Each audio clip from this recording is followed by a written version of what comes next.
Guys, this is Soundboard Sundays, episode 52.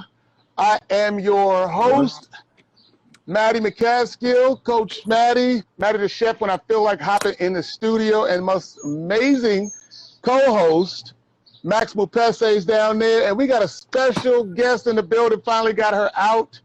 Deja Belle is in the building today.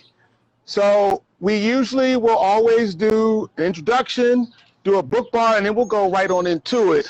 I'm looking at the time. And Max, how you feeling today, real quickly? Man, I'm up and I'm energized. How you guys doing? We're doing great, man. Doing great. Deja, give me a sound check real quick. Okay, excellent. Can you hear me? Yeah, I can hear you. I can hear you. Okay. Okay, so my book bar for today, because I'm just so excited. So my book bar for today comes from a book called The Psychology of Selling by Mr. Brian Tracy, an amazing salesman, motivational speaker, all that type of stuff like that. It comes from this book, right? So I'm going to paraphrase. It's about your self-concept. So what he said is that psychologists have studied and found out that people are only able to make about 10%, are not able to make 10% more than they feel that they should make, and never 10% less. And what happens is that when you make 10% more than what you feel like you're supposed to make, you're going to almost feel guilty about it. So he said like the money's going to burn a hole in your pocket. So you're going to look to try to get rid of the money as fast as possible, right? You're just going to be irresponsible with it. Conversely, when you are making 10% less than you feel like you should make, you start scrambling, you start trying to figure out how much jobs can I do, or whatever it is like that. And I thought about that. It's so amazing to elevate the mind, because if we think that we're only able to make a certain amount of money, like we'll stay there and we'll cap. It is inside of our psychology to do that. And so how do you make more money? It's not just solely by saying, I'm going to make more money, or trying to go after a job to make more money. It's changing the self-concept that you have. It is elevating that mind. It's elevating that mindset. Tailor-made drummer, blessings for joining us. Yes. So it's elevating that mindset so that you can say, listen, I am a person who, let's say you make $50,000. I'm a person who makes $60,000. I operate like a person who makes $60,000, and you'll be surprised that you will start leveling up to making that, the universe, the energy will start bringing that attention to you. So you first have to change your mindset to level up your bank account. So that's my little bit of a book bar. And it's Crystal Christine, blessings. Yes. Appreciate you for joining us. We're sitting down with Miss Deja Belle. We're going to do a book bar. Max, what you got? What you learned this week? Currently reading the book Freedom from Fears by the one and only Napoleon Hill.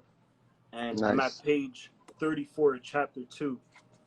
Towards the end of 34, he says, my bank has collapsed. He was talking about the Great Depression time. So he's saying, my bank has collapsed, but I'm still richer than most millionaires because I have faith. And with this, I can accumulate other bank accounts and acquire whatever I may need to sustain myself in this maelstrom of activity known as civilization. Then he says, nay, I'm richer than most millionaires because I depend upon a source of power that reveals itself to me from within. And then he compares that to other people who are only thinking about money. He's like, while they turn for power and stimulation to the stock ticker. So it just made me think of ways we got to tell ourselves, even though there's days that we don't necessarily have enough in our bank account, or we don't necessarily feel quote unquote wealthy as far as funds, we got to tell ourselves we're wealthy in spirit. We got to tell ourselves we're wealthy in in beliefs. We got to tell ourselves we're wealthy in the way we approach situations. So faith, without that faith, you can't necessarily be able to tell yourself, I will eventually have a certain amount in my bank account. Yes, yes. It's that changing of the mindset and actively telling yourself those things, because if you're not doing that, I always will say that we understand adults, we understand being empowering to little children, right? Nieces, nephews, children. But we forget that the little person inside of us, right? The little child inside of us needs that same amount of nurturing and coaxing, and you got it, you can do it, you know, and we forget that. So yeah, that's amazing. You have to remember that there's there's wealth outside of just finances. That's it. You know what I mean? 100%. So yeah, man, that's an amazing book bar. So like I said, Max, you got a lot of you got a lot of questions. Folks in the live, make sure that you share this with 5 people. We got Deja Belle. We've been doing all this year for at least 2, 3, now we're in like the 3rd quarter or something like that.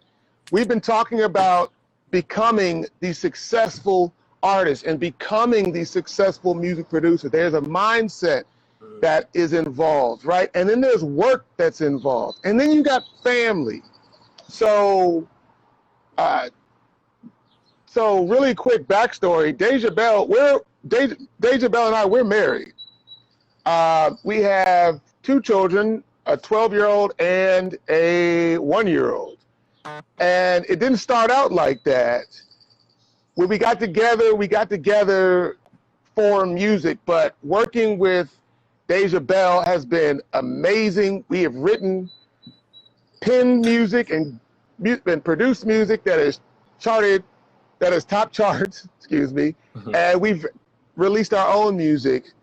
Deja Belle released our own music that has top charts as well. So in terms of successful music producers and artists, she's got it covered, you know. And so I just wanted to lead with that. And yeah, so just give some of the folks a little bit of your background, Deja, for people who do not know you and things like that. I thought you were going to do it for me. No. It's kind of weird. What's up? Go ahead. Yeah, it's weird talking about yourself. So yeah, that's why I sent you the bio. Like, it's weird okay, well, let's see. Yourself. All right. But, well, yeah, go ahead. I say, just in general, I'm a Congolese American singer-songwriter. I am an independent recording artist, performing artist, mom, wife. Trying to think of what else. Yeah, I'll leave it there. Amazing. Yeah. So, you know, balancing like family life and different personalities and all of that. It's just been, it's a lot to become the successful singer songwriter, you know. So talking about how we ended up meeting, I always tell this story. It's an amazing story. And our mutual friend, my buddy, old school buddy named Claude McKay, shout out Claude McKay. Hopefully somebody will tag him, hop in the building, you know what I'm saying? That'd be a great little, let me send this to Claude. That'd be funny. Yeah, great little reunion. But what happened is at that specific time, I was doing a lot more singer-songwriting myself. I was going out gigging with my guitar, as well as being on the boards, programming music and things like that. And my buddy Claude said, yo, you got to come out and check out my homegirl. And, you know, she's amazing, so on and so forth. And in D.C., like, a lot of people say that they're amazing.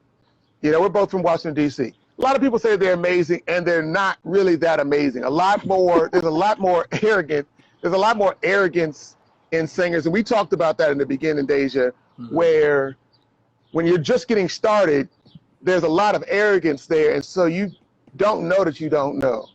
Right. And you kind of need that humility so that you are able to say, oh, shoot, I need to build a good foundation, right? So digressing from that. So he said, come out, and I'm like, all right, whatever. Mind you, y'all, he had told me to come out and see Deja, I don't know, maybe for like a month. And so I was just like, oh, I don't know, whatever.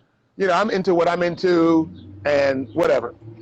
So I'll never forget, we're on U Street. Shout out to everybody from Washington, D.C. We're on U Street, and it was a dope little spot called the Mocha Hut that's no longer there. And it's an open mic. So I'm hearing all types of people. You know, there's some talented people. Shout out my guy, Chris Styles Bacon. He was definitely there, a part of that Mocha Hut group.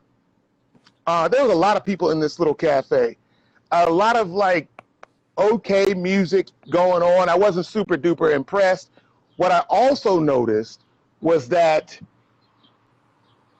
people's voices were getting drowned out. And I was like, oh, shoot. As soon as I get there, I'm like, oh, shoot, they don't got no mic.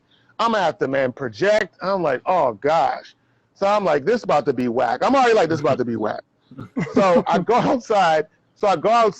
And I'm like tuning up my guitar, getting ready to practice so I can, I guess, perform.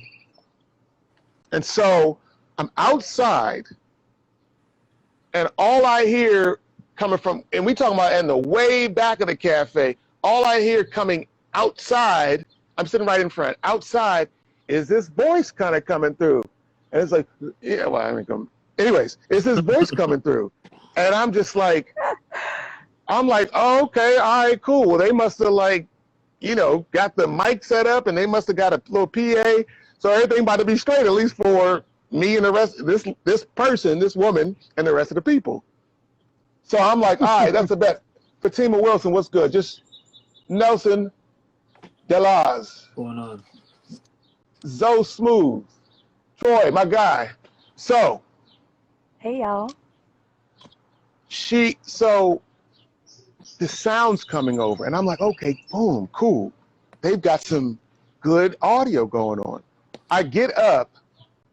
I wade my through all these like people, all these natural, you know, a lot of beeswax and cocoa butter going on. So I wade my way through these people, and I say, okay, I'm looking at this singer, and I'm like, where's the mic?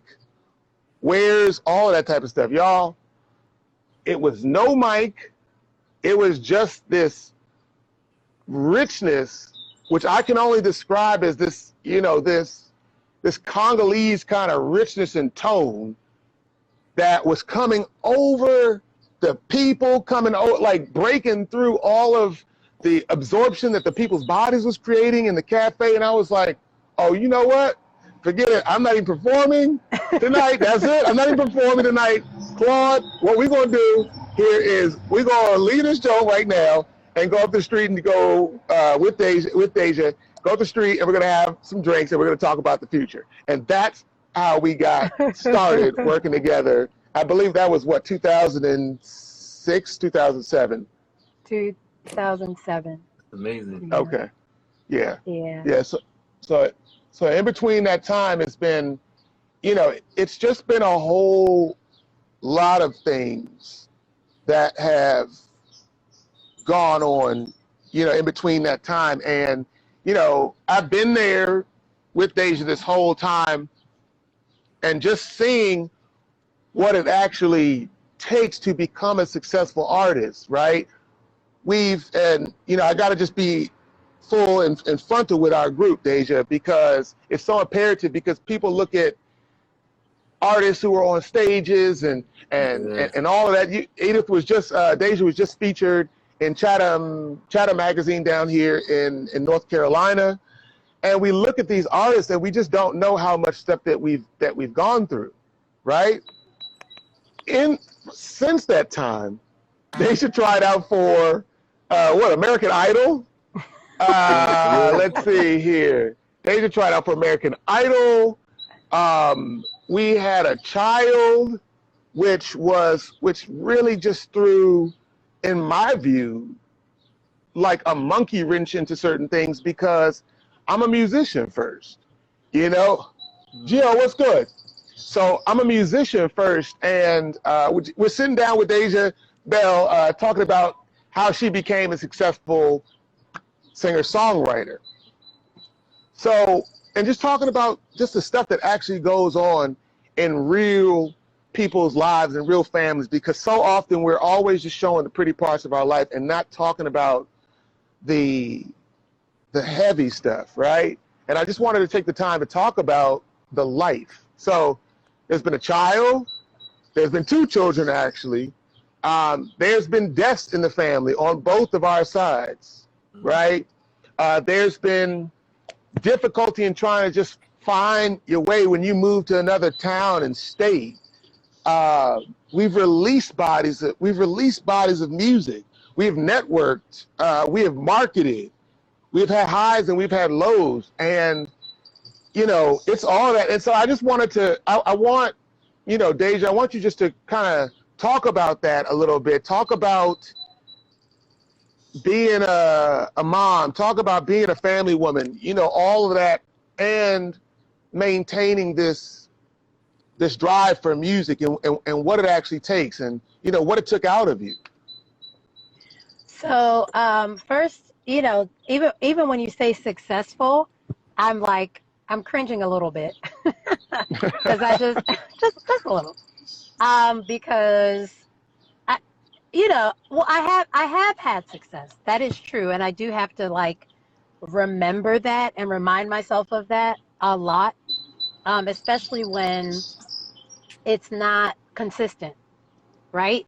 And so there are there's ebbs and flows, or it almost feels like these starts and stops. I can vividly remember in 2009, it felt like we were building this momentum and we were starting to do something. I was, booking. I did my first music festival, this huge festival in Baltimore, forgetting the name of it now, but it's it's the biggest festival that they have. I put a band together. It was a mess. Okay. It was a hot mess, but not the band, not the music, but the whole show. I was the, I don't think anybody was the MD at the time. I'm trying to remember if you were the MD. You were on percussions for me. Yeah. But it was a little all over the place. So the reason why I say it was a hot mess. So the festival was amazing, but we almost didn't get there. We almost didn't make it. We left I thought we had left on time. We got stuck in all this traffic. This is the entire band gets stuck in traffic. Then when I get there, the woman's like, "Oh, where are your parking passes? Because the streets are shut down. It's a huge festival." Damn. They done emailed this to me. I never, I was not prepared. I was not prepared to be because essentially I'm in road manager role and trying to be an artist and managing 5, 6 musicians, including my background vocalist. I don't have parking passes. I don't even know where to direct people. I didn't tell people to come at the wrong time. It was literally the grace of God that we made it on stage. It wasn't even on time. We were literally late. Killed it for 30 minutes or whatever. Yeah. I think we had an hour-long set. We might have killed it for 30, 40 minutes. But that was such a learning lesson. That never happens again. Has never happened again. Now knowing what is all required when you perform, making sure people have their food accommodations, just things that you have to think about when you don't have a road manager to manage and handle those things. You're the one doing it. I'm the one paying the people out. I'm the one giving you your parking passes, telling you where you should park. I'm the one directing to the what was that called? The green room or the dressing rooms. I was doing all of that. I had no idea what I was doing. I was just very ambitious and I just wanted to perform, right? So anyway, so 2009, it felt like things were moving, and then I got pregnant, and then it felt like a stop again. It's just been, that's just one example, but it's been starts and stops. But one thing is that's pretty natural. You look at the Beyoncés of the world, and there's only one, right? There's only one Beyonce, there's only one Michael Jackson, and the obsession and the drive that they have to continue to keep going and to continue producing is not the average artist experience. Like, it's just not. No. And there's no Right. judgment on either part, but in real life, like, starts and stops happen. Like, even for the most successful people, there's a peak, right? And so just giving myself grace to say, okay, even though it hasn't been like, I don't know, 10 straight years, it's kind of been off and on. I'm living life. I come back in, I step back. You know, it's an ebb and a flow. I am still successful. I have been successful. There have been successes, but it's just like when you say it, I'm like, I feel like I'm still, you know, I still feel up and coming. Like, it's been 15, I think almost like 15 years. And I still feel like, you know, you're as an indie artist, like, you can dominate one little area and then you go an hour down the street, no one knows you. So there's always this opportunity to still keep getting discovered. And that's how it feels for me, especially moving down here to North Carolina. So, but also, like I said, just being gracious with myself, there's still, with everything that I have learned in the 15 years pursuing this dream, I have learned enough that I can impart and I can share, and just like giving myself that credit as well. So I don't even remember the question. Wanted to ask you, was Max said the festival, was the Baltimore Festival Moonrise? Was it Moonrise? That doesn't sound familiar. Okay. Oh, Art Space? It was What? called like Art Space. I don't think there was Art Space, because Art Space was upstairs, you know, with Nyama was there. No, that's Artomatic. Oh, Artomatic. Elvin Yeah, I think Thomas it was was called good. Baltimore Art Space or something. It's a huge Baltimore like Art multi-day Space. festival. They shut down downtown. But anyways, yeah, I did that in 2009. I got invited. They paid a group paid for me to come up to New York to do some music. It was an event called Congo in Harlem. And that was the first time I ever performed out of state. Like, literally like out of the DMV area. We did Artomatic that year as well. Right. So it's like I had a band. They were called the Anecdotes. So it was Deja Belle and the Anecdotes. And like I felt like something was happening, like we were going, and then I just had to change my focus and start preparing to like be a mom. And then we had Salima in 2010. So yeah, I mean, that's one start and stop, like, you know, that's happened a number of times for different reasons. Got it. And it's interesting because you have more than 15 years of experience in the game, and you said you could teach or even tell some of the new artists certain things to avoid. So I would like to know, for anyone who's at the advanced beginner level, right? They're past the novice level. Can you tell us some certain things they need to avoid? So when you say advanced beginner, can you give me kind of like what are they doing? Like, as far as an artist, what are they doing? Now they're past the level of knowing what kind of sound they have. They're able to record a full song.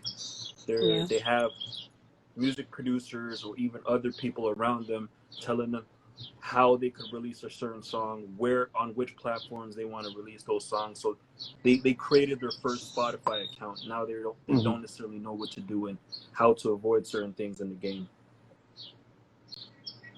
So I'm saying hi to my cousin. Hey, cousin. It's all good. She's Congolese too. Hey. We've been singing together since we were young. But Congo's you know, in the building today. Congo's in the building. But it's so funny because sometimes what comes natural to you, you don't even realize it. And so I used to always be putting these groups together, and we were like trying to record demos on tapes to send to Puffy. Oh. Because we were going to be the next Total or something. I don't know. So, but anyway, what I would just say, you know, a young lady, I had the opportunity recently to do a singing workshop, to put a singing workshop together. And at the end of it, one of the young ladies was like, hey, I'm in this town. And, you know, she was just trying to figure out how to get out there. And the first thing that came to me was that one, get out there. Like that, like you really can't bypass that. I mean, you kind of have two avenues, right? Like you have, and I'm definitely more of the old school, but I think you can marry the two, right? So two avenues. One is being really more like physical present in your town. Like get out there and figure out what's going on. And then you could bypass all of that and just like really try to build a following online. Forget even being connected to people in town, like really just start putting yourself out there online and try to find a following that way. I like the marriage of the two because, you know, I just believe in community, in the physical. I think that that's valuable. Like that's not valuable anymore. You know, it's not valuable just because we have social media. Like I still think that's valuable. And sometimes it's way more, I guess, accessible or even predictable because online you're subject to algorithms and what's popular. Whereas, you know, back in the day when Matty and I met, I went to the hottest open mic on the hottest night. Like it's easy to get access. And when you have talent, it is going to speak for you. Like it's going to, you know what I mean? It's going to open up doors for you. And that's not to say that, you know, my talent was raw. Like there's a lot of work that I had to do to cultivate my sound since then. But I was bold. I was confident. And I really just wanted to share like my original, like music. So, but what I would say to them, as far as things to avoid, I mean, honestly, it's like avoid self-doubt. That's a huge right? Because you're only going to learn as you go. And so the greatest thing to do is just keep going. What I told the girl actually was that success leaves clues. So like everyone should have someone they look up to. Again, like Beyonce is not accessible. I'm not saying she's not attainable. Like if that's your goal, fine. But if you're thinking more like on a local level, who locally has left clues for you? Like, where do they go? Because I knew to go there because there's certain people that I admired artistically that go there, that went to that event. So that's why I'm like, success leaves clues. So yeah, you can look at that from the local artists around you. Where are they performing at? Where are they, you know, just doing open mics and free shows at? Like, start going and looking at the clues that they've left behind, because that's going to be more accessible than maybe like, okay, Beyonce performed at Coachella. You're just starting. You're not going to have that opportunity, but maybe a local artist performs somewhere, and they're leaving you clues as to the places where you may need to show up or get to know some people, so that you can, you know, just start expanding your reach, essentially. But that's essentially what I told them. Like, success leaves clues, and really get out there. Like, when I first started performing, this is before I even met Matty, I kept music a secret for so long. By the time I performed, it felt like I was just like, you know, like I was like, I had to do it. It was this urge. Like, if I didn't do it, I don't know. I just had to do it. So I went and bought a guitar. I opened up this music theory book. I learned 3 chords, and I was like, oh, we good. I'm out. We're good. Like, just 3 chords. And I went and performed. Singing and playing at the same time is a skill that you need to master. But I didn't have time for that. I had to share my songs because I'm a songwriter, as well as a singer, right? Like, I had to share my songs. So I go out there to these open mics, and I'm sharing my songs, and through the rawness, the pitchiness, the messing up the chords, people, not certain people, specific people, still heard something. And I remember one of the first people that ever like invested in me, just time and money. He was just like, yo, you know, you really have something, but let's find you a guitarist. Right. And I was like, bet. Bet. Like, I don't know how committed I am to this instrument. I love the sound of the instrument, and I just want to get my songs out. Like, that was really like the core to even learning the music or whatever. So I say that to say, like, if I didn't get out there, even as raw as I was, like, I would not have met some of the musicians. Like, it was just a journey. So, you know, I don't know what it looks like right now with COVID. Like, when I even tell her, just get out there and just, like, things are opening back up, but you know, it was a different time in 2007, even in where we were in DC. Like, Yeah. there's literally one street, you know, corridor, U Street. Like, that's where the jazz bars are, the coffee shops that, you know, like turn into open mics, Yep. the different nights of the week. And the soul scene, the indie soul scene is really strong. Is Max still are we Yeah. good? Yeah. Yeah. Can you see Oh, it's Max? IG. It's crazy. It has like a little I'm gonna timing have to thingy. reset. Do you want me to I, just wait? Just hold on a second. no, he had to just no. We're gonna keep going. We're gonna keep going. Continue. You're just talking about just the difference in the time and U Street being like the indie scene. That's where you stop. Max will get back in here, but I don't know what'll be going on up in Canada, like with the internet and stuff like that. Max be having issues Oh. because Max wants to also be Patrice Lumumba at the same time, like making statements and things like that. So IG be putting him in jail sometimes. AK to your body asked, how do you manage being a mom and your music? Oh, Yeah. that is a work in progress. Shout out. It's produced by Ace too. Blessed for having you in the building. Hey. Go ahead. Yeah, I'm still trying to figure that out. I think for me right now, I mean, AK, she just had a baby, so we're like we're in that same phase with like newborn infants. So you already know how like all consuming they are. You can't even see? That's crazy. Yeah. I don't know. Can you, I'm sorry, guys. Deja, can you see Max? Because I can see Max. It's just I have the little timer thingy, the round circle. So he's like paused, and it looks like it's loading. Okay, are you on Wi-Fi or are you on your service plan? You guys on Wi-Fi or service plan? I'm on my Wi-Fi. Let me just take it off for a second. Yeah, try to take it off Wi-Fi just for a hot second. Sorry to interrupt you like that because. That's okay. I'm not on Wi-Fi. Okay, right. Yeah, I'm getting now, Max. You're getting a little bit of a circle. Yeah. Guys, this is just this is what ends up happening. It's modern technology, and so like I said, when the digital devil be coming out, it's always going to be something good. And there's going to be some breakthroughs for some emerging artists today. So while Max is trying to figure it out, Max, try to join another page, one of your other pages, and maybe you can just try on another page to come on in here. So, anyways, did you want to restart it? No, I don't want to restart the live because. Okay.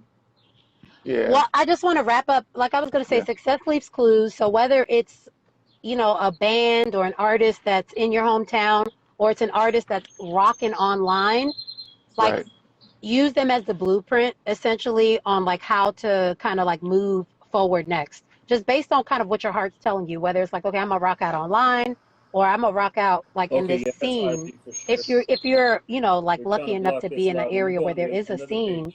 I would definitely take advantage of it. But success leaves clues. So look for successful people and that inspire you and that speak to you and just use them as a blueprint. So who are some of the successful people that you've looked at their clues? Like somebody who's not super duper, who is not super far away, but then somebody I guess who wasn't maybe like a contemporary or anything like that. Yeah. Well, so I'm always checking for indie artists. So like online, people that I look up to, Jade Nova is an artist who, there was this point in time where like she was just killing the YouTube game. I mean, every single day, she would give you somewhere between like a minute and a half of some cover, and she made it effortless. Her voice is absolutely, she's just artistically dope. Her voice is angelic. She has a great range, and it's a husband and wife duo. And so together he would recreate, whatever song, and she would sing it. I can't remember if she made every one of them available on Spotify, but it definitely just helped to build her audience.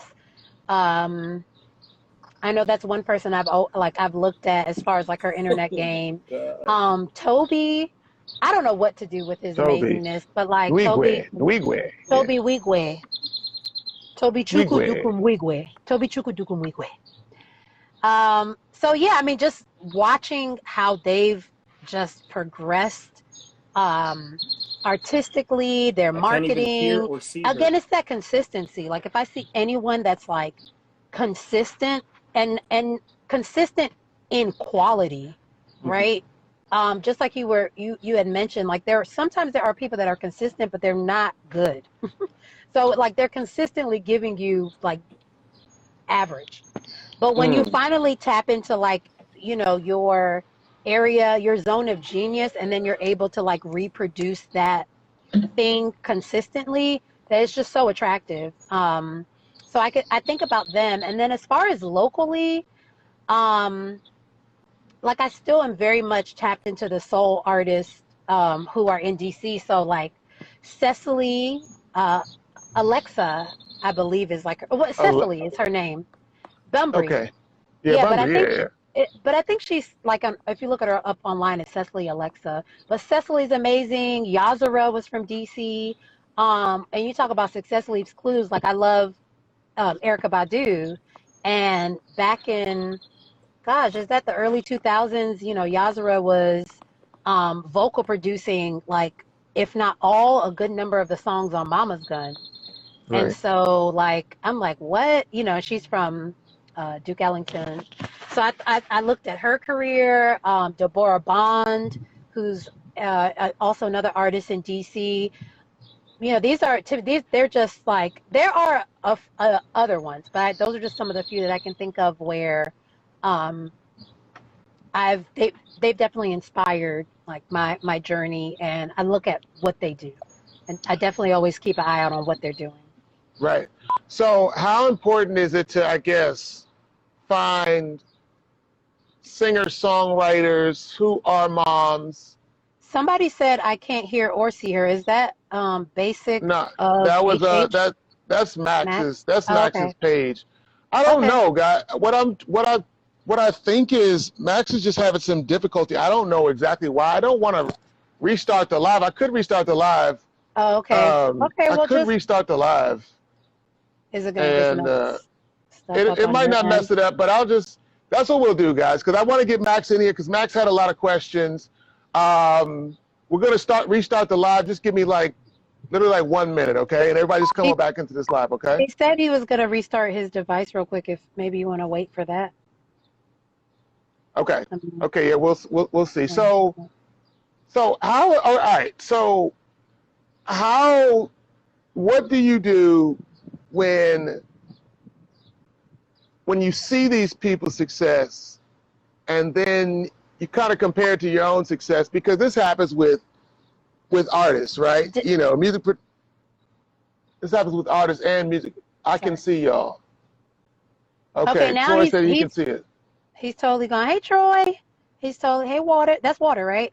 Yeah. It's Crypto Troy these days. That's the crypto king. That's right. The crypto ninja. That's right. The NFT ninja. Yeah, shout out Troy, because I was just thinking about having you back in, just so we can just check back in, about we should be good now. All right, Max, let's see what you got. Send a request. All right, let's see what you got, Max.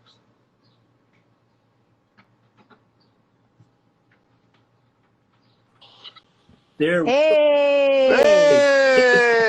All right, my brother has all right. What's interesting? What's interesting is that me and Max, we met. Max, your family is from Kinshasa, and Yes. Deja, your family is from Kinshasa too. And I'm just like, well, what are the odds? We got some Congolese people in the building. I keep track of these Congolese people. So, mbote to everybody from the Congo. So now, Max, you have some more questions for Deja. Yes. So I was wondering, because you talked about also how you had to, you went through a lot, obviously, through your music career, right? And you got into several environments where you got coached or even learned from other people. So how has coaching been important to you? When I'm talking about coaching, I'm talking about coaching for, how has finding a vocal coach, or how has finding a vocal coach has been important to you or is important to you at the moment? It was really important. Someone, along the journey suggested that I connect with a coach. So actually prior to that, I went ahead and got voice lessons. So, I grew up singing, but it wasn't cultivated at all, like in my house at all. The digital devil when that went. It wasn't cultivated in my house at all. And so once I became a young adult, I finished school, and I was like, Mom and Dad, here's your degree. Here's your degree that you have to go get. I'm out of here. Yeah. I started to cultivate like my own talent. And so I got a vocal teacher, but years later I got a coach. And so her focus really more was on like performance and finding your own style. So the vocal teacher, I don't know, it was just a little different. It was just different. She really coached you for performance. And at that time, the vocal teacher coached you for performance, or the vocal coach? Vocal coach. Gotcha. Okay. So the vocal teacher, was like she laid down the basics, like you learned vocal warm-ups, and she may give you a repertoire to learn. But the vocal coach really more is like, well, what is your repertoire? Right. And let me coach you through not just technically singing it the best, but like how can you emotionally tell this story the best? That's deep. So she would challenge me to do that. It's like, what word, if this song has a specific word in this line, how do you say it to express the emotion? And so it was really like coaching you through performance. So to me, that was like the main difference. But it was really important. I mean, I just feel like, whatever you focus on improves, right? And you have Tacoma Station, Savard. What's good, Tacoma Station? Hey. Yeah. So, whatever you focus on improves, and it's great to have someone to hold you accountable to get it done. Right. So accountability is like, if the question is, how were you able to have successes? Accountability is like, it's up there. I haven't ranked it. I almost want to say it's number one, but it's up there. It's a must. Accountability is a must. And so that's what that allowed me to have, is accountability. Someone who's like, are you conditioning your voice?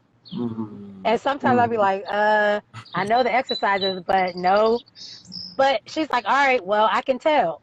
Right. Up in, and so it was just great to have someone who can hold you accountable.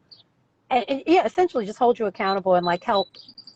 She had experiences that she can impart on me, and really helping me just like, again, cultivate my storytelling ability through song. So I think it's very valuable.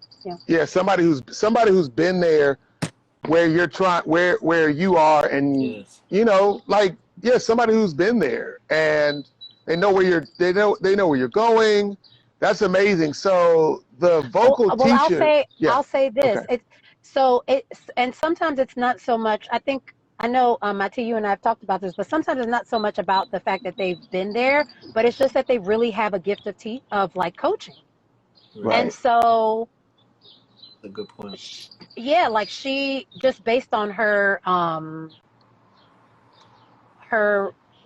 reputation, I mean, she could coach people that she may not be able to, hit those same notes necessarily. She may not have that same sound. It may be a male, but she can coach you through, and she has a love for it.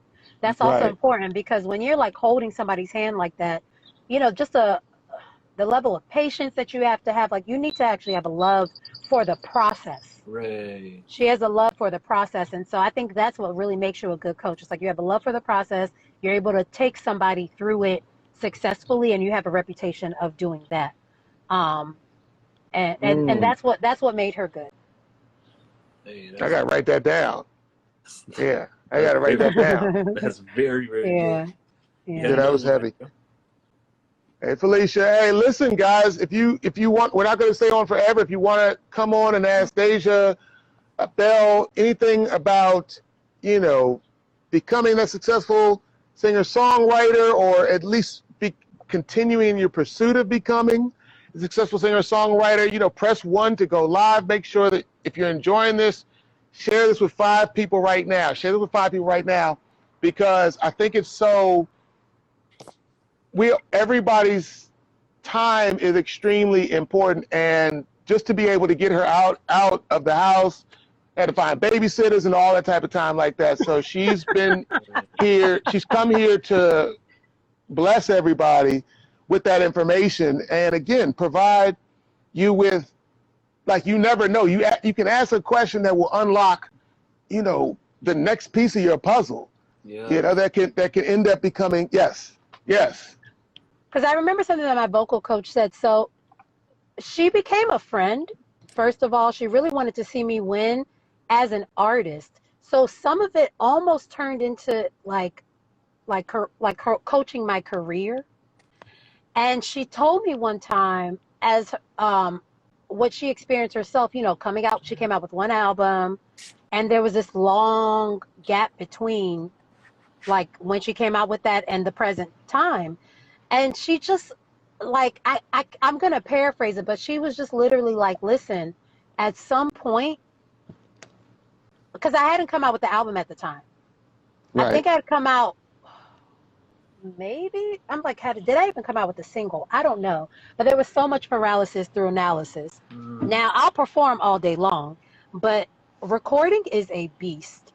Like, that is a beast I don't feel like I still have tamed. And there's some people who can go and record, and it's like they master that, but then you put them on stage and like yeah. So performance to me has always been my stronger suit. So, we're just talking because I think I had coming soon for my album. But at some point, I just took it off my page. So I was like, this thing been coming soon for like years at this point. Right. Hey, Hey. Go ahead, continue. Yeah, go ahead, continue. And we're going to get to your question as soon as Deja finishes this statement. Yeah, no, that's fine. That's fine.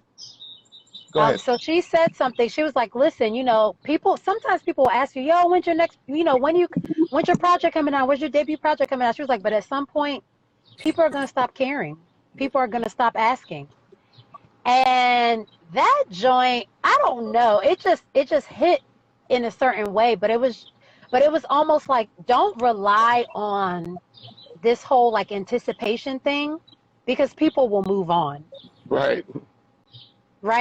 And so, so you got your friends or certain people asking you questions. Eventually people will stop asking you questions. Like, you have to really know your own why, and like and move forward, because all that whole anticipation, always coming soon, and all that, like, at some point, people are not going to care no more, or they're not even going to believe you.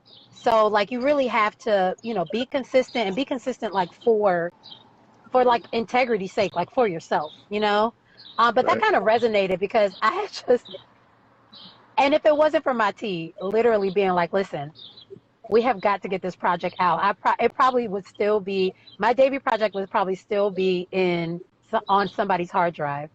Because there was just a lot of paralysis through analysis, and not feeling like, I don't know, just, allowing perfection to be the enemy of good. Yeah. Oh. So, you have to trust your ear. You got to trust your ear, and just like know that whatever representation of your music at this real time is good enough, and just put it out. Like, just put it out, because at some point people are going to stop caring. Hey, talk about it. Anyway. Hey, Amp, what's going on, bro? Give Deja some hard questions, man. No, I've only got one. Hi. And this is a question for, hey, how you doing, Deja? It's nice to make your acquaintance. Thank you for your time. So I have a question, because I'm a music producer, right? How do you how would you suggest a music producer go about getting more artists to work with and more clients that are singers and songwriters and stuff like that? Like, what would be your advice to like reaching out to them, or the best approach, or like, because that's something I've kind of had a lot of trouble with. Like, I have not sold that many beats, and I mean, that's fine for where I'm at right now. But I know eventually one day, like, that's gonna be a thing. So like, I'm really trying to figure out, like, okay, how do I need to approach artists? What events do I need to go to? Because I mean, I do beat battles, I do beat sets, but I mean, I don't know if going to open mics, be like, hey, here's my beats, like on a CD. You know what I'm saying? I don't. So like, what would you suggest? So you specifically or mainly work with rappers? That's not all I want to work with. I definitely love making R&B music, so like I want to do more of that. But rappers, singers, I don't care if it's dancers at this point. Like, I'm just trying to work with just different creators. But like rappers, singers, pretty much. You got to build authentic relationships. And it's like, the only reason why I'm hesitating to say that, because it's really not like easy. Like, it's not something that you can really strategize, because you don't know the time that it will take to build those relationships with people. But I think that is key. Like, and so when I say build authentic relationships, like, only build it with people that you actually like really like.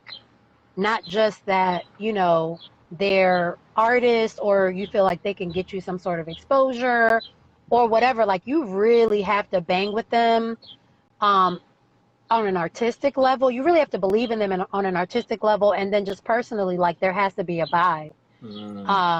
So when I think about every single opportunity I've ever gotten, it was through a relationship. Like, I've gotten opportunities before where people literally are like, did you audition for that?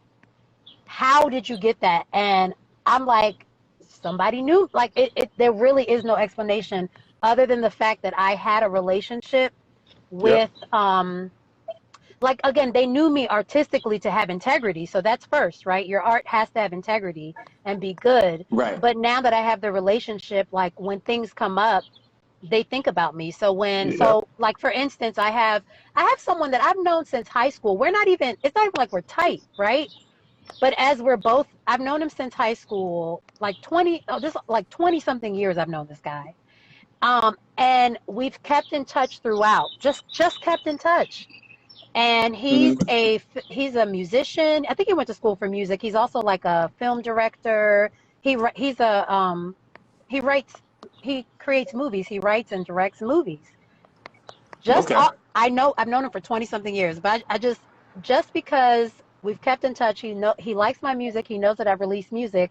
When he was looking for music for his web series, he reached out. Like, it's not even like, when I say, the relationships have to be authentic, like, that means that y'all are on the phone every day, but we always just kept in touch. He knew what I was about, what I was doing. I always knew what he was about, what he was doing. The connection was always good, and like there was no bad blood or anything. And so when the opportunity came up, I came to mind. And so it's really just a matter of building authentic relationships. I can think of when I got the opportunity to tour with Regina Belle. A lot of people were like, did you audition? I did not. I just happened to meet the band that she would eventually hire to back her up.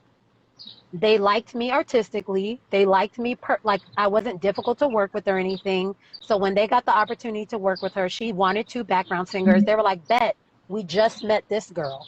Mind you, they've worked with a number of background singers for decades. But they recently met me and another background singer. They loved our sound, and we were just like good to work with. It was a good vibe. So they just reached out.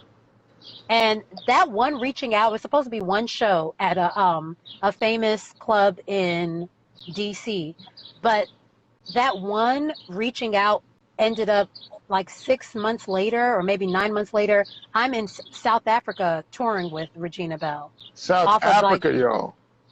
Off of that one acquaintance. But it's like, you know, the integrity of your art is important. Your reputation is important. And then just building authentic relationships. It's always going to pay back. You just don't know how or when. And like even how I met them, like I can go back to the friend of the friend of the friend that got me to that place. But each one was just an authentic, like a relationship that was getting built, and it exposed me to the next relationship, to the next, to the next. So it's like there's no timing on it. You just have to trust that, like, when you are, like I said, when your artistry is authentic, you've got integrity, it will pay off. And just build with people that you really actually bang with artistically. No settling for someone just because you have, like, maybe in your mind you're like, oh, I gotta get 10 songs out, so you're about to deal with mediocre. No, Right. like, you have to also have integrity about who you're gonna work with, and that's all I have to say. It's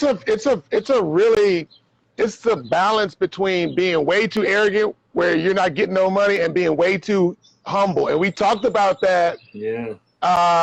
Wednesday when I came on. It's called toxic, a new word, and I absolutely love it. Toxic humility, where it's like, you know, you're being too humble. You ain't about to get the bag. You know, you're not about to put it out there and say, hey, listen, yes, I can get this done for you, and let's go ahead and get to work.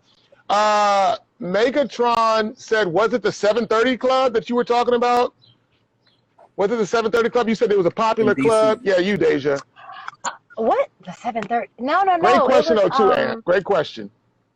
Yeah, I got to get going, by the way. My phone's dying. Of so course. and I Okay. gotta work on some video stuff right now. So thank you, Deja, for your answer. Matty, thank you for just building this platform, bro. I appreciate you. Love you, man. Y'all have a great day, okay? Love you too, bro. I hope Peace, that man. helps. Thank you. Take care. All right, y'all. Peace, my guy. So. Oh, the club, it was a Blues Alley. Oh, Blues Alley. Okay, in Georgetown. In Georgetown. Blues Alley in Georgetown. Tron, AK to your underscore to your body. So that's your cousin. This is Deja, your cousin. I wanted you to come on, and if you wanted to, but I'll ask your questions anyways. AK to your body said about being a mom, right? I don't know if we answered that. Yeah. Okay. Well, I don't know. Well, did you answer? Well, that's not the question. But answer that one. Answer that one, because she had another question, which was, what does Deja Belle mean? And what does it mean? She said, I know what Deja Belle means. She knows what it means. But what does it mean to you? And what inspired this name? So first of all, because my dad inspired the name, because he definitely was like, you're not going out here performing using our family name. So I was like, okay, fine. I'll come up with my own. But, you know, I was a professional in like public relations, and I was pursuing two careers at the same time. And so when you would Google me, you know, like Edith Sodolo is coming up. Like I got press releases that are coming up, and I got like album, or not albums, but I got like flyers coming up for shows I'm doing. And you know, I'm big on branding, marketing, and I was like, this is not working for me. Like I didn't like that, you know, like from a search engine standpoint, that when you look me up, you're seeing all this other stuff. I just wanted SEO, it to be, yeah. Mm-hmm. I just wanted it to be about music. Right. On top of the fact that, like I said, you know, my parents were not supportive at all. Right. My parents were not supportive at all. So I was like, those were the two inspirations. And then I can't remember Matty, because we both like worked on the idea of my name together. Yeah, it was 2008, but one of the main reasons, and see, this is going into just like you said, Deja, the SEO, right? The marketing aspect of it. You got to tell them some of the duds. Some of the duds was like Let me Edie tell him. Milan. Let me Oh, let me tell tell the him. judge. Y'all gotta hear these. Y'all gotta hear the stuff that did not make the cutting board.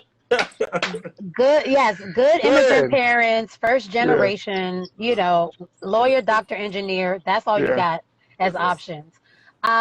So anyways, Deja Belle means already beautiful. I did want something that represented my culture, and I come from a francophone country, and so um, Deja Belle means already beautiful. I just like things that are beautiful, but I also felt like that was important as like a dark skinned natural woman to like reaffirm that in this country, in Yeah. this space. Like I wanted to reaffirm that, and because I'm not the ideal mainstream beauty type, like at all. So I wanted to reaffirm that. You're And not the then average girl from the radio? According. I was going to you say said, according to. According according to. to Yeah. white people, There we go. the white people. Um, Yo, so you gotta chill, Max. You don't want to get you gotta chill, Max. Chill, chill, Max yeah, Lumumba. Again, IG. Max uh, Lumumba needs to chill. They blocked me twice already. he's gonna disappear again. It's gonna be like Max. Um, so we went through many iterations. I literally Yeah. remember I had flyers printed out because my name was Edie Melin. I was born in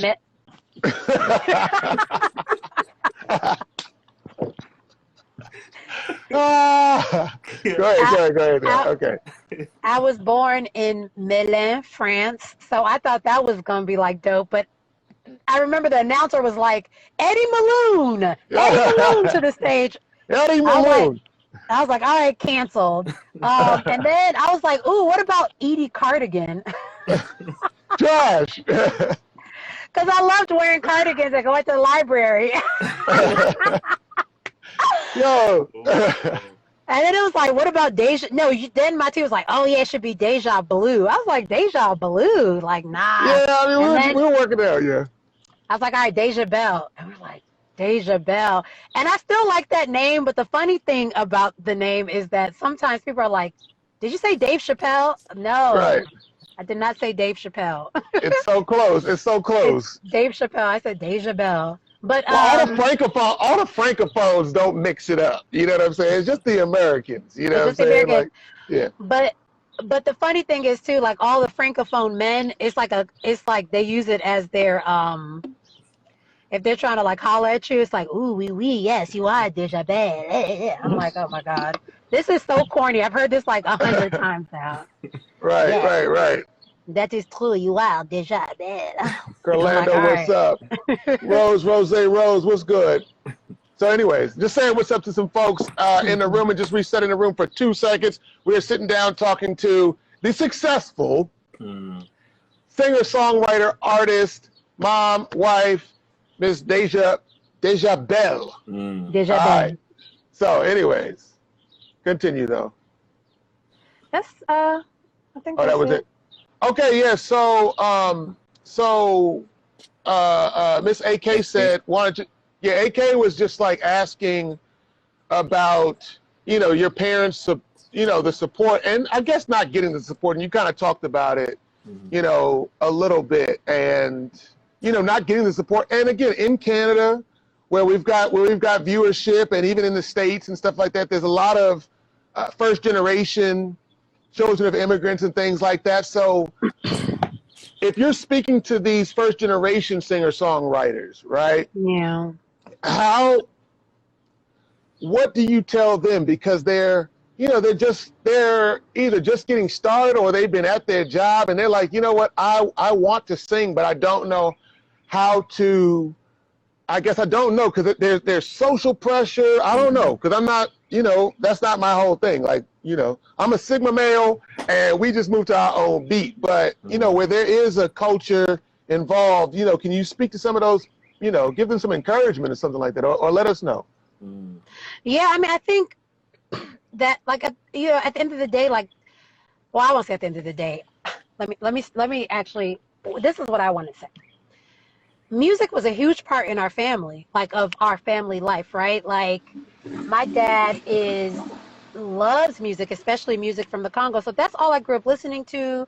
By the 90s, it's like, MTV for us is putting in a Kofi Olomide tape and watching that joint and memorizing all the dances. Like, so it's not like music is an integral part of everybody's culture. It's just, when we start talking about what your parents are going to be proud to tell everybody else you do and all this other nonsense, that's when all of a sudden it's off the table as like a pursuit.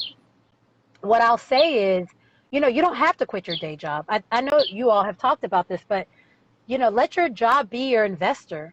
Right. We are multi-passionate, multifaceted people. And so to deny this one lady, I've been listening to her name is Barbara Sher.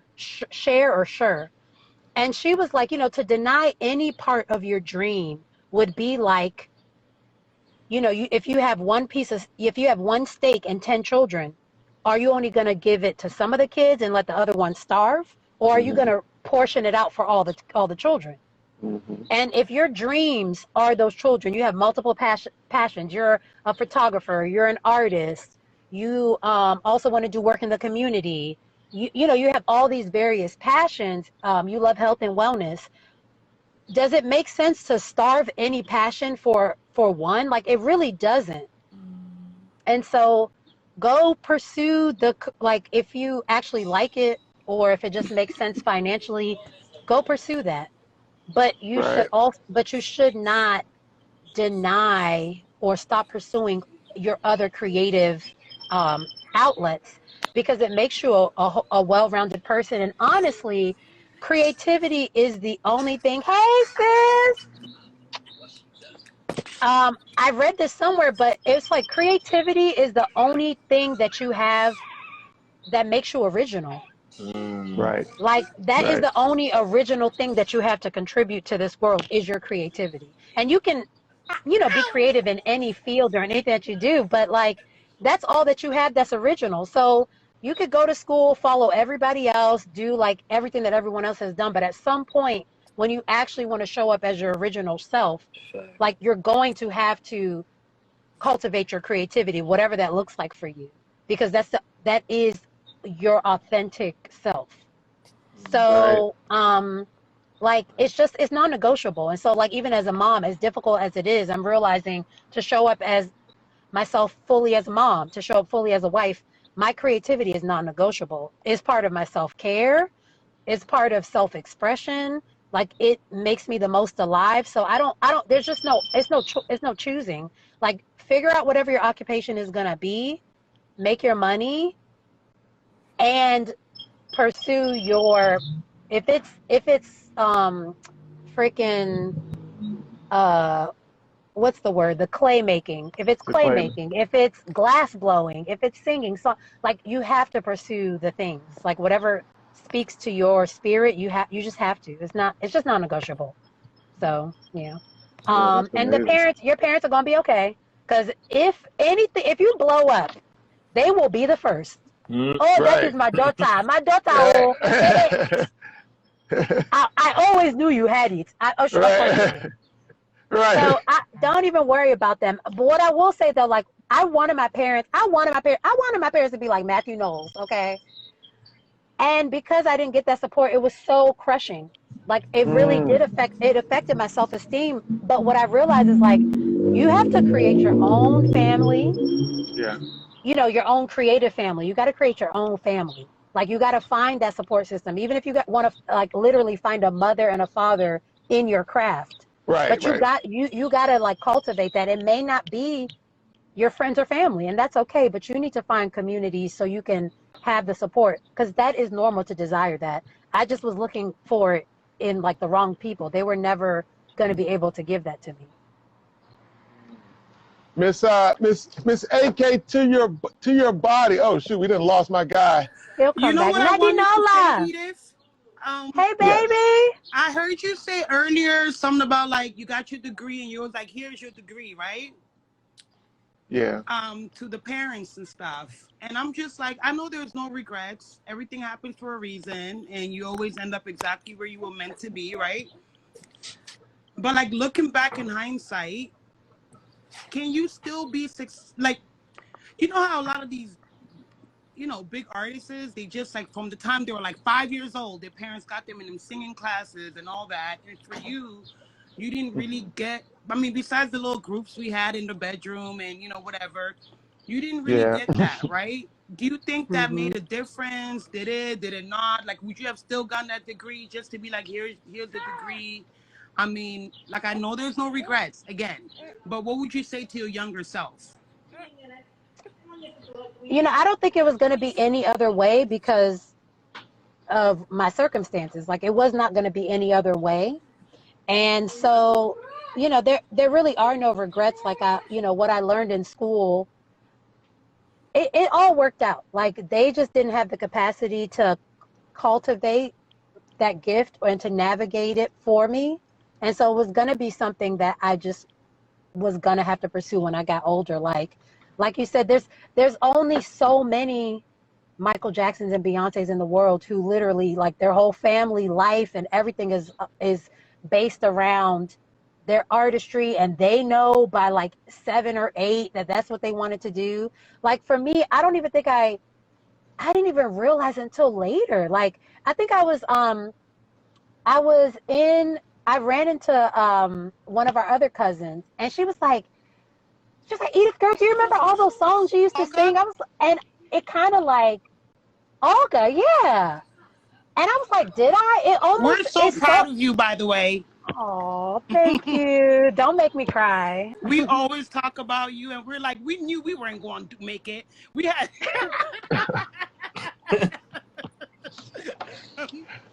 But it came so naturally.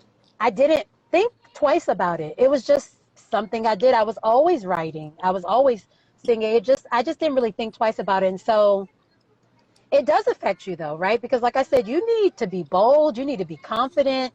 Yeah. Like when I don't know if you watch Kanye West's documentary Genius. Yeah.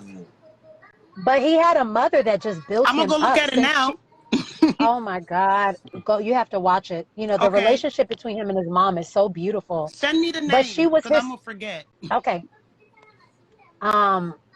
Maybe one of you two can type it in the chat. But I'll send it to you too.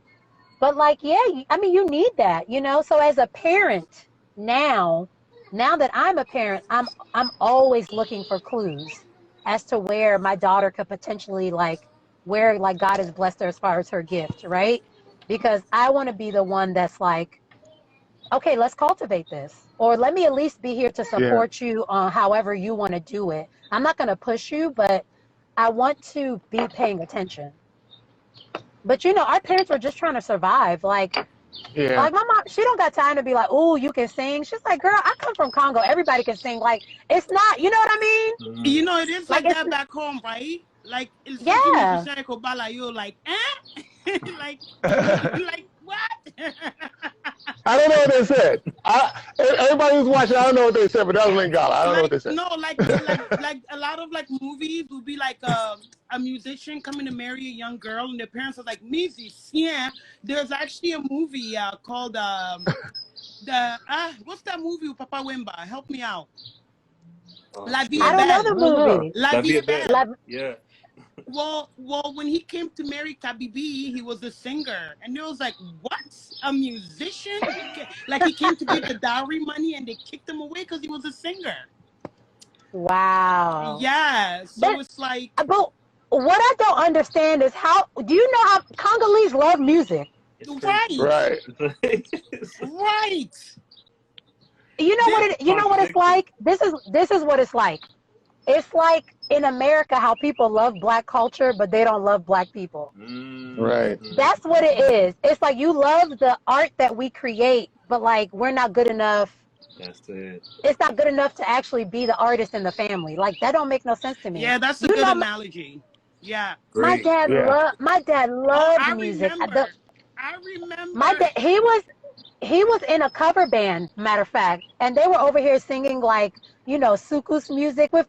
No, was Tonto Camille in the band too? Huh? Was Tonto Camille in the band too? Tonto Camille? Yeah. Yeah. Yeah, they were. So I didn't think they were going to be like, oh no, this is the worst thing you've ever like decided to do. I was just like, what? Y'all, we're Congolese. We're like, our music was known. Like I have so much pride just thinking about our culture and the music that traveled all over. Like when I meet before Afrobeat, when I would meet somebody from Africa, it don't matter what country they're from, they knew our language. Everybody was like, oh my goodness, Lingala is the most beautiful language I've ever heard. Everybody knew our music. Like we were the Afrobeat in the 90s and early 2000s. Say it again, before Afrobeat. So for my parents to be like, oh no, that's not what you, I'm like, really? I don't know. It just kind of took me aback. I wasn't really expecting that they would totally not support it. But, you know. Sorry it was like that for you, but you still did it, though. It's okay. You did it, though. Thank you. Thank you. Yeah, I'm very proud, and congratulations, and yeah. And you didn't answer that question fully. I wanted the answer for my own benefit a little bit. How do you manage with a baby? How do you manage? I have a baby, and look, I'm still in my bathrobe, my bonnet. Like, I can't even go comb my hair, you know? I know. It's not easy. I'm like just getting back into making time for my creativity now because I'm realizing how important it is. You know, that I have to feed that part of me no matter like, you know, what other hats I'm wearing. But I mean, the best thing to do is like, you know, with your support system, it's like you have to make time for it and like use your support system and say, look, I gotta take 2 hours just for me. That's really hard, right? Yeah. Like, do you take any time to just go be by yourself? Sorry? I said, do you take any time right now to just be by yourself? Like you said, it's really hard for me to ask for that 2 hours. You know, I have a 22-year-old son. You know, you feel guilt. Yeah. Because I don't want to stop them from their dreams. Like he's working for a voice program right now. So, you know, you feel, I mean, they tell me like, ask. Whether it's my coworkers, my friends, you know, ask. But I just feel the guilt. Like, this is my responsibility, right? But I'm going to take that advice and ask more for that 2 or 1 hour. So listen, I don't know. Listen, this second child has removed all the guilt. I'm like, somebody come take this boy. Because your well-being matters. Like, again, how are you going to be able to show up if you're exhausted, if you haven't been able to be creative? You love to dance. She's been creative. Oh my gosh. Like fashion wise, you always used to just creatively, like just show up. Like you always expressed yourself creatively. But if you're not feeding that part of yourself, how are you going to show, you know, like how do you show up for your kids? They're not going to be able to see like the full you. So girl, if your friends and family and you trust them and they're saying take the time, do not feel guilty about that. Your children are going to like, when you flourish, everybody flourishes. Right. Everybody flourishes, okay? Thank you. And she'll be screaming in my ear. But yeah, she's like, don't listen to them. Stay stuck with me. But no, this was so beautiful. Like I'm not, you know, I just love music, just being Congolese. I love to dance. I love to listen. So that's why I just hopped on because, you know, I just wanted to know more about how you do it and all that stuff. And yeah, I want to support you more. And like I said, I'm so proud. And I think that advice can apply. You don't have to be a musician, right? Or into music. I have things, you know, like you said something important about, you know, we all have like a don. I don't know how to say it in English. Oh, a gift? A gift, yeah. Yeah, a gift. And mine is cooking, right? And fashion, right? And fashion, I remember. Yeah, so just listening to you today, I was like, you know what? I'm going to take that hour to put into my catering and also myself. So thank you. Please, I hope you do. I know it's hard for mommies, but girl, you're the bomb already. Like you already know, you know? And they're going to be fine. They're going to be fine. So, girl, you got to cook for me. Oh my gosh, I miss. Do you make Congolese food? story? I'm Do gonna you cook? baby Do you girl cook is food just from back screaming home? in my ears, y'all. Oh, But I love Yeah, you. I'm yeah, gonna yeah. keep listening. Thank you. Yes. Thank you. Thank you so much for joining us, too. Thank you so much for joining us. And AK, what is her actual name, Deja? Nadia. Nadia. All Oh right, wait, right, wait. right. I don't know. I don't know if she wants everybody to know her government. Well, it said Nadia in the name. Oh, Like okay, it said, okay. yeah, something. I can't pronounce it, but Nadia. Hopefully, if you're still listening or you watch this on the replay, just this week, just shoot Edith a DM, shoot Deja Belle a DM, and say, "Yo, I'm taking my 2 hours," okay? Because the accountability partner. The Yeah. accountability is so imperative, and even just texting and letting somebody else know, letting the atmosphere know, letting digital social media know that you're taking your 2 hours, ladies. Okay. You 10 more know, minutes. 10 more. We got 10 more minutes. That was about 10 minutes ago. So Oh. yeah, that was about 10 minutes ago. So shout out L. East Reese. That's Shout out. broccoli. Do you remember broccoli? Broccoli. What's good? Well, her name is not broccoli. It's not broccoli. Anyways, Shad Daz, y'all needed to get here. Y'all needed to get here at 3 p.m., guys. We've been sitting down with Miss Deja Belle, amazing singer-songwriter. So, like, let me pretend like I don't know what's next, but tell them what's next. Tell them what's next, Deja Belle, because you, again, were just featured in Chatham Magazine down here in Chatham County, North Carolina. Featured article, a very beautiful piece done by them, and you've been doing a singing workshop. You've been doing a singing workshop recently, so now it's that time that you're giving back and sharing what you've learned, sharing that expertise, what you've learned over the last 15 years, and just talk a little bit about that, and where people can follow you and link up with you. I'll also put your handle in the chat too right now. Yeah. So recently I've had the opportunity to put some singing workshops together and a songwriting workshop, and I've been doing the workshop with adults, which has been really, really cool. I'm just able to, because I was, although like my cousins and my siblings, like people knew that I sang, but as far as in school, I was a performing artist, so I recited poetry, I did forensic speech competitions, I used to perform competitively doing step dance, but I did not sing like in public like that. And so people didn't really know that about me. And so I always identify as like a closeted singer until again, I got into my late 20s where I felt like I just had, like at that point, it was a calling, and I felt like I had to start cultivating the gift. So, sorry, I was just looking at the comments. How hilarious. Congo in the building. Yeah. Congo. Okay. So anyways, so what I'm doing, so once I started cultivating that gift, like I said, that's been like the last 15 years.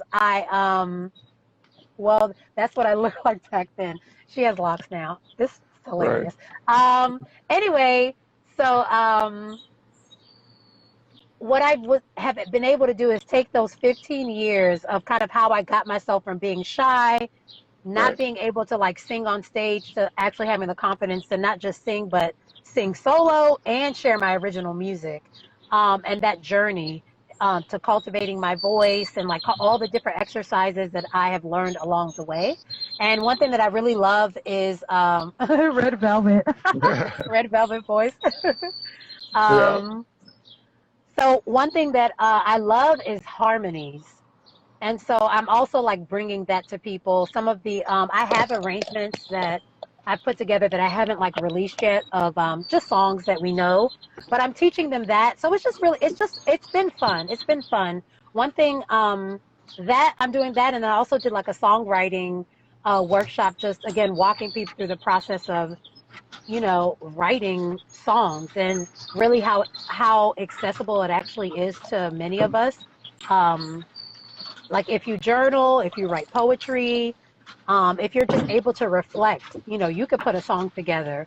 Like if you could put words on a piece of paper that are meaningful and powerful to you, you can craft that into a song.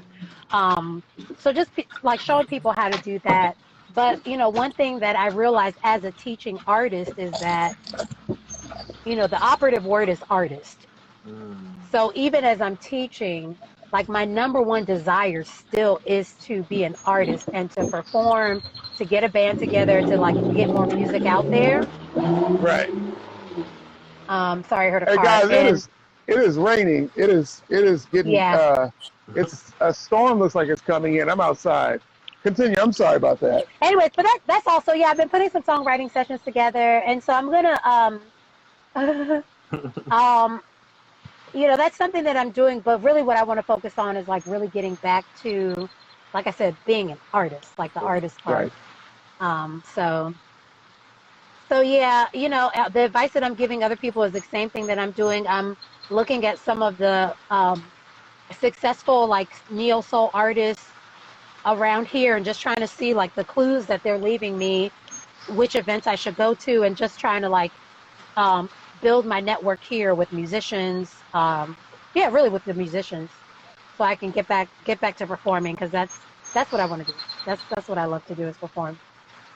Right. And Layla said, and touring. Yeah. Oh, yes, and touring. That would be amazing. That would be amazing. Well, that's one question I definitely have. I know some touring moms, and I would love to just ask them how they even do that, because that is not easy. Right. But yeah, you definitely need, you need your village to help you with your kids, and you're gone for a while. But yeah, anyway, so yeah, I'd love to do that. I'd love to do that. So let's put a prediction out there.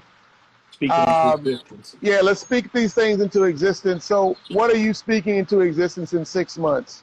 It's crazy. Started raining right now. Oh, word, for real? Yeah, right now it's starting to rain. Yeah. Wow, wow. we're hundreds of miles away, but yeah, man. It can't be the same system. Yeah. 6 months from now, I have a band. We're like, our sound is tight. We're starting to perform.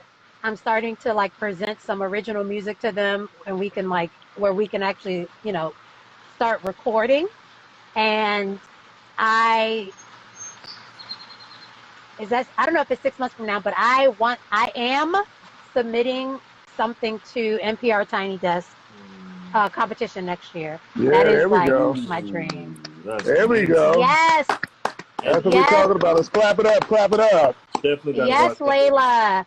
I was thinking about it when I was talking. I was thinking about Amma What. I was thinking about Alice Smith, and especially Amma. I need to talk to her, because she's got 2 girls. She's married, and I'm like, that's amazing. But I know it's a sacrifice. I know it's a sacrifice. So I'd love to like just hear from her how she does it.